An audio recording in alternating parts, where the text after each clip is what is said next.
Jadi sahabat-sahabat, 15 minit bersama teacher hari ini nak mengupas tentang mana lebih baik, kenapa lebih baik menyimpan emas 99 berbanding emas 916. Jadi sahabat-sahabat, sebelum tu siapa yang belum follow teacher, jemput follow teacher. Dan mana-mana yang masih lagi terfikir, tertanya-tanya, terkaji-kaji lagi, so jom ikut perkongsian teacher hari ini 15 minit bersama teacher setiap hari.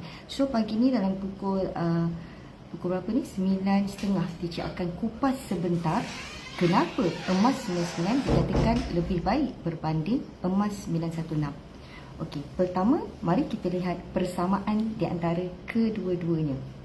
Ini sekejap nanti teacher nak adjust sekejap. Adjust sekejap. Okey, terima kasih. Alright, untuk emas 999 dan emas 916, persamaan kedua-duanya adalah dua-dua itu adalah emas dan dua-dua itu adalah laku sepanjang zaman dan laku di seluruh dunia.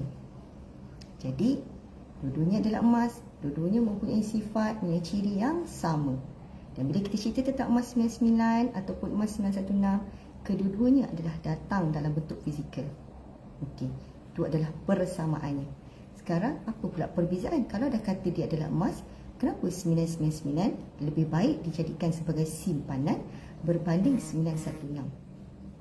Okey, untuk pengetahuan semua, 999 teacher ada cincin 999 sinonim dengan emas fizikal yang bentuk bagul ataupun dinar, sebagaimana yang teacher terangkan semalam. Okey, manakala 916 pula lebih sinonim sebagai emas perhiasan yang dijadikan sebagai cincin, rantai leher, rantai tangan, malah ada juga subang. Jadi apabila bercerita tentang 916 dan 99, sebenarnya 916 lebih merujuk kepada emas perhiasan, emas yang kita pakai untuk kita pamerkan dan emas yang kita pakai yang kita jadikan perhiasan di badan kita.